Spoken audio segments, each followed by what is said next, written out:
Welcome to the Emerging Minds Families podcast.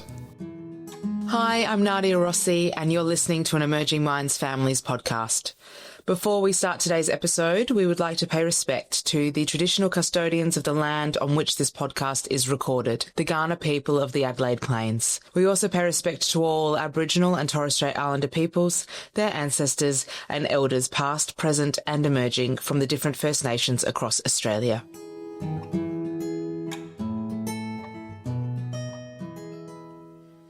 In our technology-focused world, where most of us are working from our phones or find ourselves stuck in a doom scroll from time to time, we have all, at some point, had that feeling of needing to unplug, put the phone down and find time to reconnect with the people in our lives. Today, we are speaking to a couple who are doing just that.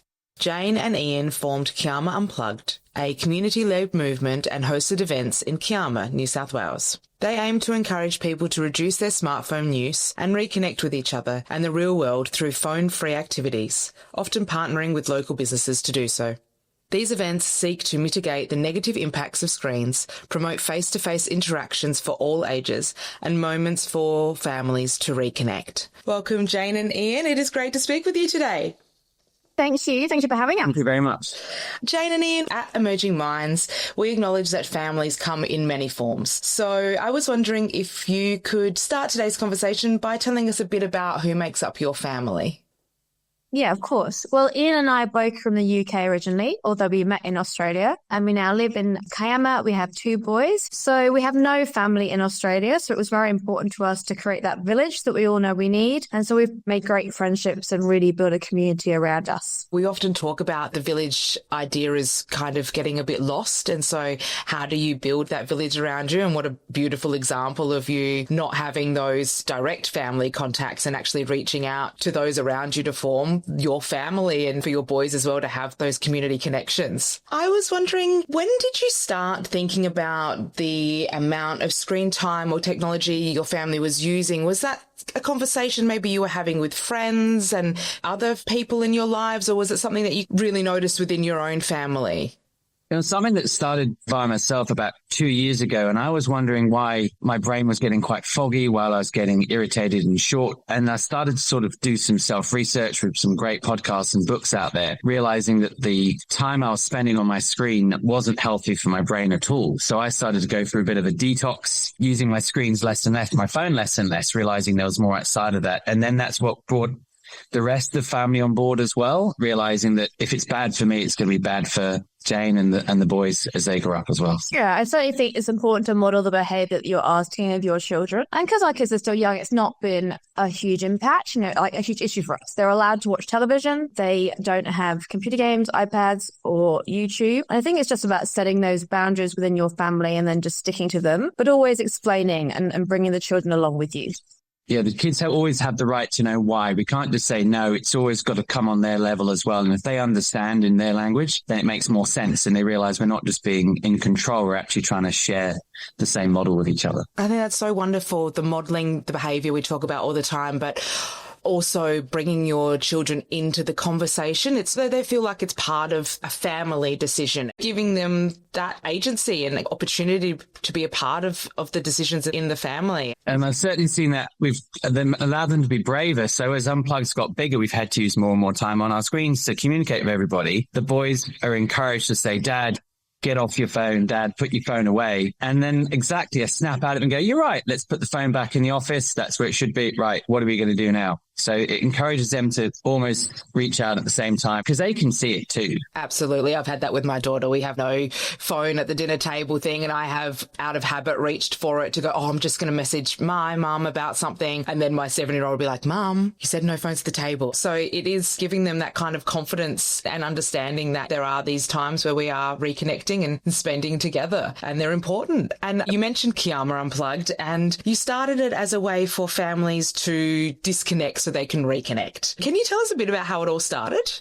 Yes, it started just over a year ago. I'd just been reading more and more about the increased mental health issues with our young people since the rise of smartphones. And I just was becoming really uncomfortable with it. And our eldest was only 6 at the time, but I turned to Ian and I said, we cannot give them phones when they go to high school, but we can't give the internet access to our 12-year-old. I just felt really uncomfortable with it. And that's kind of how Kiama Unplugged was born, that we wanted to start having conversations in our community with other parents in the hope that we could pledge not to just give them a smartphone because they turned 12, and that by doing it as a kind of a community, it was more likely to be successful. Yeah, and what we noticed in the community when we started having those conversations a year ago about how we're going to use our phones less and less, we spent more time out in Kiama without our phones. But then we'd realize how endemic the whole thing had been. You'd be at a coffee table in a coffee shop and you suddenly realize all the families were on their phones, or you go to the park and you see all the parents are on their phones with the kids playing. And that reinforced our belief that we needed to do something to unplug ourselves and unplug the community as well. That's wonderful, having those conversations with other families and bringing the conversation out to the community and all being on the same page. It makes it so much more of a community decision. And then you feel less isolated and your kids feel less isolated because they don't want to feel like they're the only child at school without a phone. But if 3 or 4 families have the same belief, that grows, and those 3 or 4 kids play in the park, play at school, and then other people see that change as well. So it's important to express across the community. Yeah, and I think that is the fear from children. If the screens are taken away, that they are going to be isolated, but in a way they are isolating with the screens. So if you are able to bring them to events like Kiama Unplugged events and out to the park and see other kids, you can see that physically that people are together, that they can realise, actually, no, this is not isolating. We're actually all coming together. And so I wanted to talk about the events you've held so far. What does the community expect from a Kiama Unplugged event? What can they experience? So Finding Filmers is a great community cafe in Kiama, and we realized it was a great space to try our first events because they don't have any TAB or Kino or any sports screens or any TV screens. It's very just a natural space. And Morgan, who owns Finding Filmers, has always done some great community events as well. So we approached him a year ago and said, hey, we've got this idea. We'd like to start doing phone-free events in the pub. And he said, fantastic, let's have a go. And the first one was about a year ago. We had over 45 adults turn up, which was amazing to see. And it just kept it really simple. A lot of people say what we bring is what they have at home with all the Lego and the card games and painting pebbles, etc. But we're putting it in an environment where there is no screens, and it allows the neutral, clean space to develop. That went really well, the adults. But then after some feedback, we realized that actually should be the families included, not just the adults as well. So then we moved it to a sort of family-friendly Sunday afternoon event at Fillmore's. Sometimes we have nearly 100 people there, Fillmore's, about their phones. Again, with the same simple things regards Lego, card games, drawing, colouring in, but just a lot of free play as well. And it allows the kids to create that beautiful space as well. And then Chin Chin, a great little wine bar, another sort of community space as well, came to us and said, hey, would you like to come and start doing a book hour there as well? So that grew. So that's on this afternoon. But that's just not only about books. We've seen people bring knitting, Lego, which has been fantastic, even card games and puzzles as well. And we've got some other fantastic events coming up as well. Thing is, we've got permission for a public piano to go into our local, what's called Kiama Village, where the supermarket is. So we're going to do that. Got Unplugged After Dark coming up, which will be adult only, where you're encouraged to come along either as a single to sit on a group table or in a couple or a group, and a phone-free date night, connect night. Uncorked and Unscripted, we're going to do a spring walk with a local outdoor education company. Just some pop-up things, like on a nice sunny Saturday afternoon, we might just say, we're going to be at this beach with loads of shovels, bring the family, and let's see what we can create. No plan, child-led, and just an hour, no cost. So there's things like that we definitely will be doing in the future. And with regards to what you can expect, noise, laughter, just joy from the simple things, connection, kids of all ages playing with each other, adults and kids interacting. There was a beautiful moment on Sunday where this family with 2 teenage sons played Scrabble together for an hour. How wonderful is that? And then just people not being distracted. They're not on their phones. They're not being taken away by notifications and pings. So they're just present. You're really thinking about how you can reach so many different people and families and making offerings for different kinds of events. And I really loved what you said about expecting noise. It just made me realise how quiet it can be at a home when everyone is on a screen. Yes. Well, so interesting. There was an article a while ago about a tennis player that complained about a baby crying, which fair enough. That's professional sport. Absolutely. Same if you had a coughing fit, you'd probably walk away. But I think what we have to become comfortable again with is noise, because since giving children and youth screens, everywhere's become very quiet. When you take them away, the noise is going to increase, but it's good noise. It's not bad noise. Yeah, it's that laughter, it's that connecting, it's that talking and telling stories, and even offering those date nights. But I also love the creative play, and we often talk about how good being bored is for children and families, getting those shovels at the beach and going, what can we do here? Just having that moment of the joy of finding and making moments that you haven't pre-planned and haven't put down to every minute detail or a watching or something like that. And it's also important for us to be bored as adults as well. Like, how often do you make yourself a cup of tea or coffee in the morning and you grab your phone rather than just sitting outside? So we need to be bored as well, which is why so many events allow us to be bored, to get that brain just wandering. And then you'll create new ideas as well. You may come back from an event with an idea that you really want to try when you get home as well. And that's it. And then take into the family home. I think what Kiama Unplugged is offering is those seed ideas, and then it can grow into something that become family rituals and routines. I was wondering if you could share with us any surprising moments or outcomes that you've had to your events, or what people's reactions have been. Yeah, so something I really loved, we had an event just on Sunday, and we had these like giant Jenga blocks. But the children had decided they didn't want to play Jenga with them, and they took them and they made this like whole town scene with them and like put little flowers and like decorated it. And it was just lovely that they'd seen these blocks and gone, well, I don't want to play Jenga, I'm going to do this. And similarly, a couple of months earlier, there's the pizza oven at this place, and the kids had always been inspired by that. So they got some of the coloured paper and again, some of the flowers, and they made their own like pizza oven, and they were playing pizza shop. And so it's just great to see that kind of play. I think that's what I've really loved. One of the biggest surprises I saw was the first adult Unplugged night we did a year ago. There was a young guy in his mid-20s that kept coming to the entrance to Fillmore's, standing there and then walking away back into the dark again. He did this about 3 times over half an hour. And then he finally came in. It was like that step in. And I sat down with a lady, actually, we played chess. He was a very good chess player. And I said, what was the reason you were doing that? He said, it's because I felt like I was stepping into a void. I was leaving the phone behind me, going into a space I wasn't comfortable to be in. And I was so nervous. I was going back to the car to sort of hold my phone, get that fix again, and then try and come back in. It took him a few goes to come in. And then by the evening, he's making this most amazing Lego and just being himself again, being a 10-year-old child again. But it was that realization that shot that how much the phone was in control of his life. That's so interesting. And I think a lot of us like to think that we could just put it down and walk into an event like that. But we are so drawn to it or connected to it that it's hard to disconnect from it. We all have those times where we do reach for our phone or hand our children the iPad, as we've mentioned. What are some ways you think families can fill their time without reaching their phones? In their homes, we certainly do a lot of things like, our kids do love Lego, so we play a lot of Lego, build a lot of Lego. We make cubby houses. We live on a cul-de-sac, so we go out on our street on the bikes and the skateboards and things. We bake together.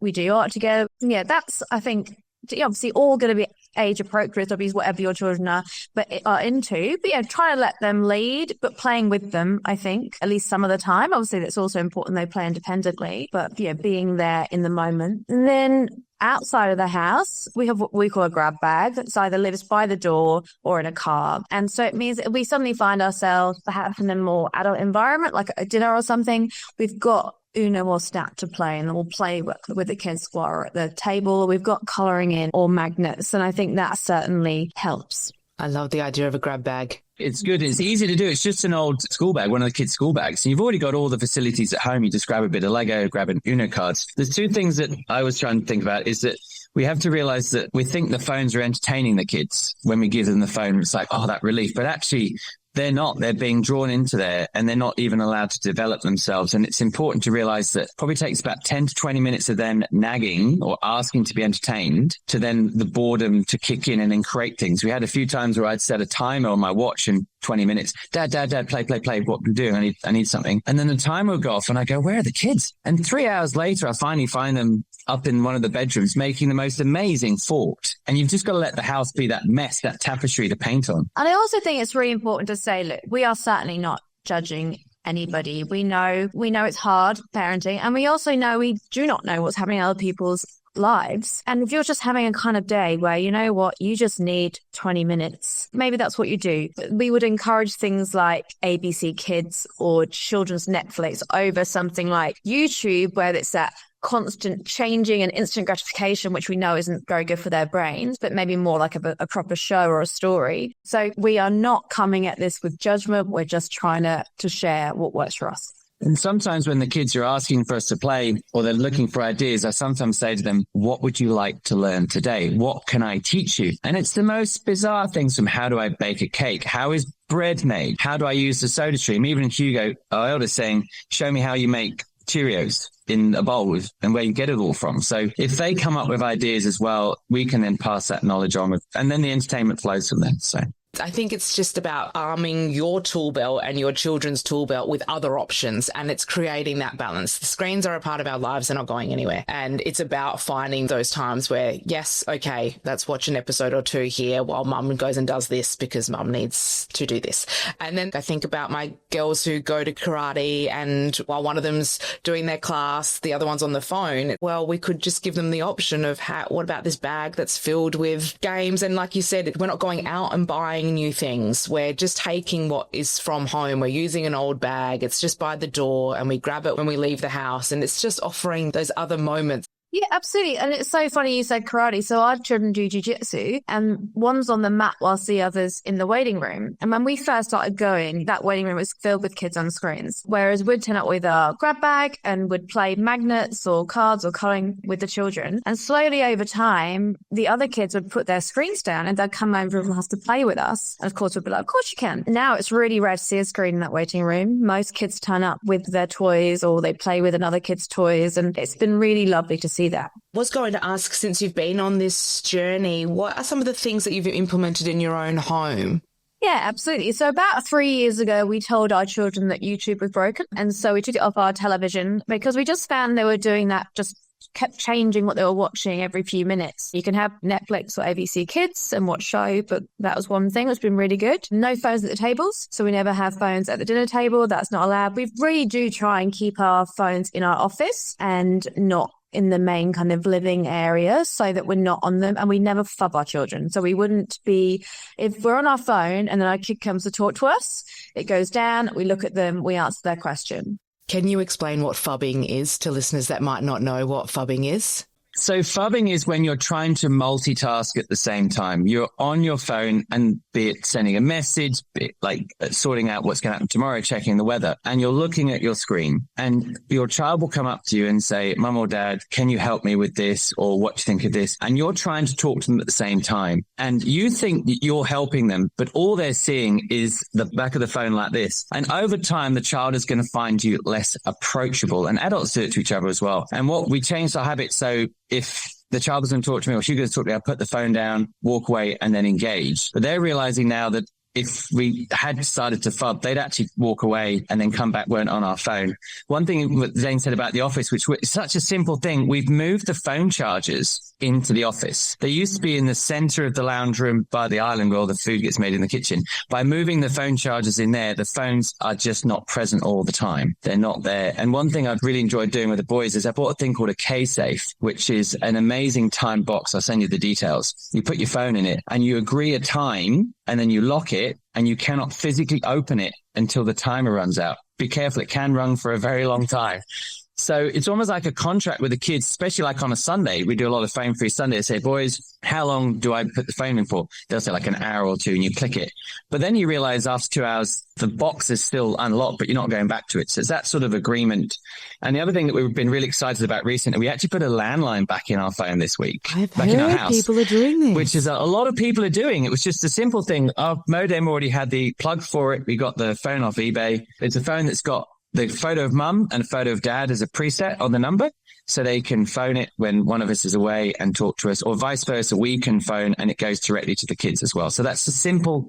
These are all old-fashioned ideas that we've lost that we're bringing back. Yeah, and bringing back those moments to connect. Oh, the fubbing. I know I've done that. Like, you think about, you've been on your phone and you've had your child try and talk to you, and you just don't actually think about what, from their perspective, because we're so much taller than them as well, and they're like little, looking up to the back of a phone, what that perspective is.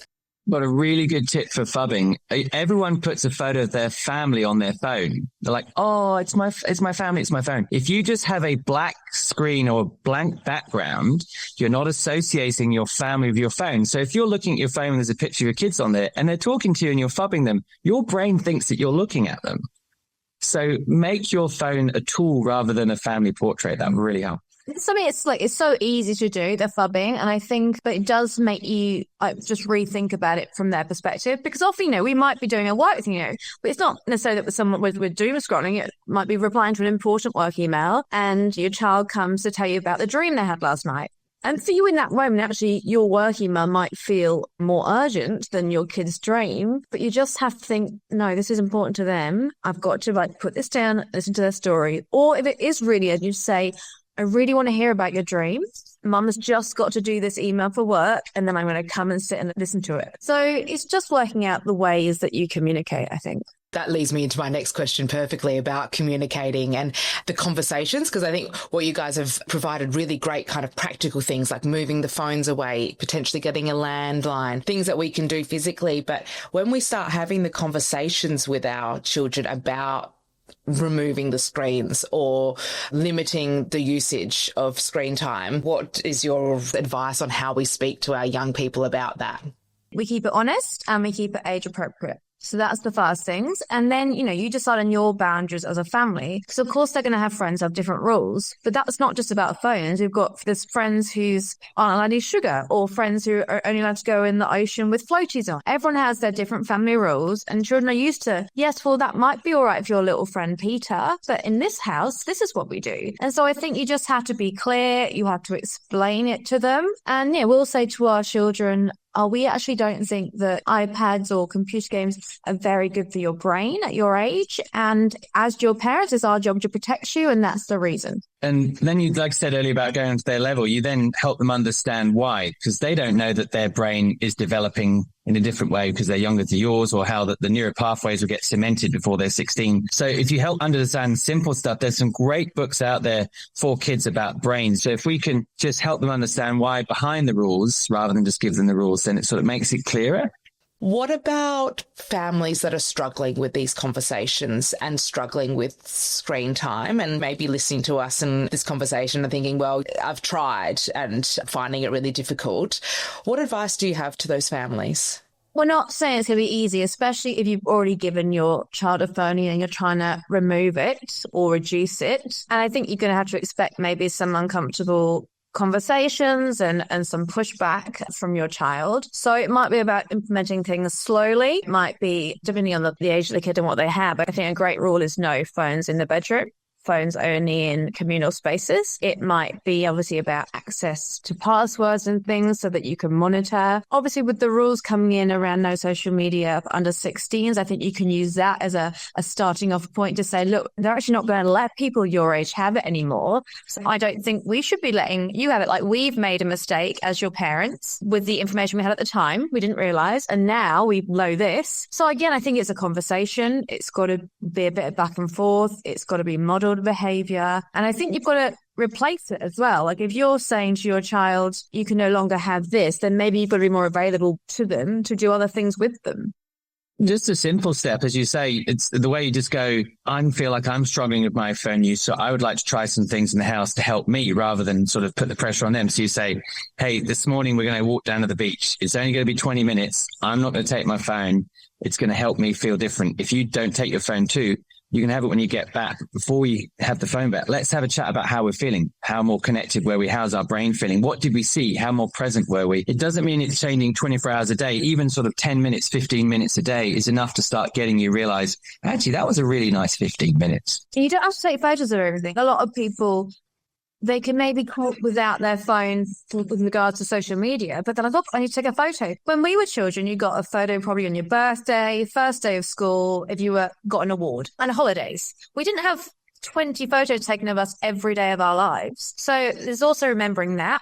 Or we've dug out our old little digital cameras that if we do know we want to take photos of something, we'll use that instead. So there are options as well. And we also allow the kids to use that camera as well. So they are then able to take photos from their angle, from their height, from what they want to see, because you want to see things differently. So it's a lot of unlearning for the grown-ups as well. And again, going back to that modelling, that if we are putting those limitations and if we're having those conversations, I think, Ian, you made a great point of coming at the child and in the conversation of like, I am struggling with my screen time as well. So let's do this together and not having to take photos of everything. Oh my God, that really was like, yes, I take photos of everything.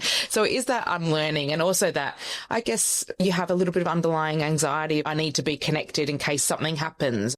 It's something we discussed when we started solo walking. Without your phone, you go, oh, but if my son starts choking, I need to phone an ambulance. I don't have a phone. Then you look up and you see 20 people on the park. I can guarantee nearly 90% of those people will have a phone anyway that they can use to phone 000. Because even as an adult, we're not immune from using our phone just because after 24, we've got more control. You're still going to use your phone for 5 or 6 years of your life in total. That's time that you're still using as an adult that you could sort of even reduce. Yeah. And I think we're in a really interesting pocket of time at the moment, these few years where we've had younger children or older children starting to use phones probably earlier than they should have, and now we have the laws coming in.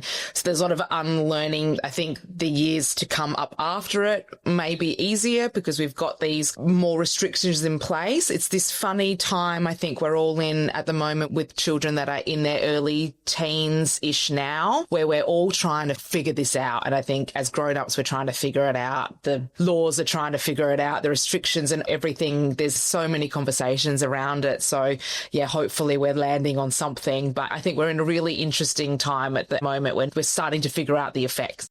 At least we can see the data, because it's sad that the current teenagers had to go through this with their mental health. It's been extraordinary how bad it's been, but at least we can now see the data and go, I'm sorry that we invented the phone. This is what's happened, but we can now make a difference.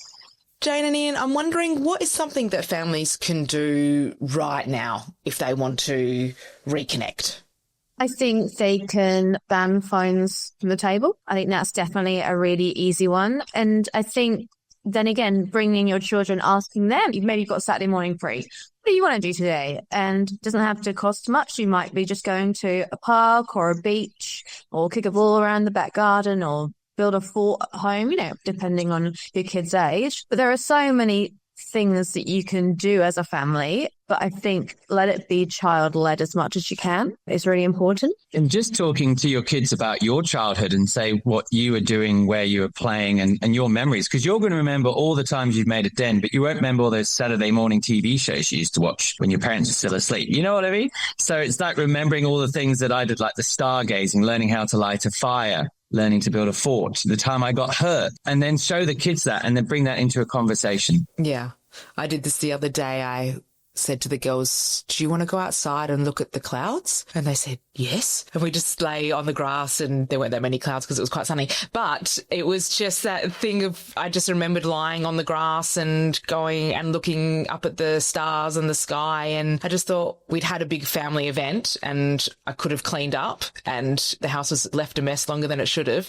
But we had this amazing time where we were just lying on the grass and looking in the sky. And then it turned into them rolling me up in a blanket and turning me into a sushi roll. But all this stuff happened from it, and we were laughing and playing, and I was like, oh gosh, this is trying to hark back to those times where you were a child and go, oh, that was fun. Why don't we try that? And you remembered why. You remember it as a core memory because it was so fun. Don't be afraid just to have fun and just be a little bit silly. Just because you're an adult doesn't mean we're still actually just a 10-year-old inside. And watch more Bluey, because Bandit's got all the games. Honestly, just have fun, make as many random games as possible. And the kids will be so imaginative and they'll make some amazing games for you to play that you wouldn't even think of. I was wondering if you have any particular moments in time in your family since you're trying to unplug that you have seen benefits in your own family that have come from this? Yeah, I mean, I think that kids are more creative. I definitely think that since, having more time as a family without screens, they'll just be like, oh, Mum, can you get some cardboard and some green paint today? I'm going to make a car, or something like that. And they'll decide what they want to make and then just ask us to get the materials for them. So that's something. And I think also, we've talked about it already, but asking them things like, what would you like to learn this week, or what would you like to do this week? I definitely think that's been a real positive in our family. I also feel like we've had to have less and less toys in the house, or even less Lego, just actual boxes of Lego. As you said earlier, we went 6 months ago, went to the local recycling centre, and Hugo and Rafi had seen this old billy cart. And I was like, no way. And they're like, no, Dad, we know exactly what we're going to do with it. We're going to paint it. We can do this. We can put stripes on it. And they had this whole idea. So by the time we got home, we then spent all afternoon painting this and fixing it and servicing it and then screaming up and down the road. And it's just realizing that as we've developed this in more free play, the children are actually playing, as you say, the box that the toy comes in is now more fun for them to play with than the actual toy. I think it's about being open, accepting anything else might get a bit messy. And yeah, like op shops are great places. Libraries are great places. Like it doesn't have to be limited because of finance. Like I think a lot of this can be either free or very low cost. Yes, libraries are great. Toy libraries. Toy libraries. We started the beach toy library in Kiama, and it's amazing to see. You walk past there and you've got families just on the beach playing with your toys, and they don't even know we put it there. In fact, and you didn't even know I put it in. Not at first, no. Secret. So as you say, people in the community are donating beach toys that they don't need, and then it's a zero cost for the people on the beach who want to play. So simple things like that. What a great idea, a beach library. That takes me really nicely into my next question, which is if someone is listening and has been inspired by your Kiama Unplugged events and wanted to start something similar in their community, what would you suggest they do? What's your advice there? So we've actually, because we've been getting such positive response to Kiama Unplugged, we've now started Australia Unplugged in its early form so that we can help other communities come under our umbrella, and then they might be Berry Unplugged or Newcastle Unplugged, so they can approach us. We have a website with an email address. Ironically, we are also on Facebook and Instagram, so they can find us and get in touch, and then we can help them with a logo, with some guidelines and some ideas of how to get started. And then, of course, they can be as creative as they want to be. Really, it's just about being phone free and connecting. But we can certainly suggest things that we've done, like the beach toy library or the family events, the adult events, the Lego. Yeah, we can certainly help. So yeah, please, anyone does want to set up their own, they can get in touch. And also if people want to help and become part of Australia Unplugged or Kiama Unplugged, then again, get in touch with us. As Jane said, it's such a simple plan that as long as it's phone free and a way for people to connect, it could be almost anything. And that's the beauty of the process. It's such a wonderful movement that you have started. It's so great. And I love that you're bringing it to nationally. So we'll absolutely put any links to your Facebook or anything, any way that people can read more about you and find out more about you. I wanted to leave you with one last question, which we leave most of our guests with, which is if you could leave our listeners with one or two final thoughts or things to remember from our conversation today, Jane and Ian, what would they be?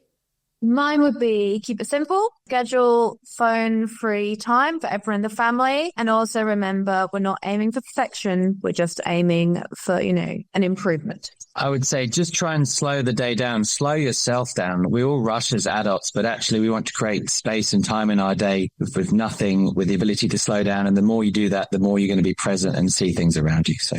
Wonderful things to leave us with, and I will take so much from this conversation. So thank you both so much for joining us. It's been such a pleasure to talk to you both. Thank you so much for having us. We love your podcast and we've really enjoyed the opportunity to share what we're doing with you. Thank you. Thanks. And thank you to our listeners for joining us. If you would like to keep up to date with our latest conversations, we would love it if you liked and subscribed to our Emerging Minds Families podcast channel. You can also find us on Instagram at Emerging Minds AU or on Facebook at Emerging Minds Families. Visit our website at www.emergingminds.com.au/families for a wide range of free information and resources to help support child and family mental health. Emerging Minds leads the National Workforce Centre for Child Mental Health.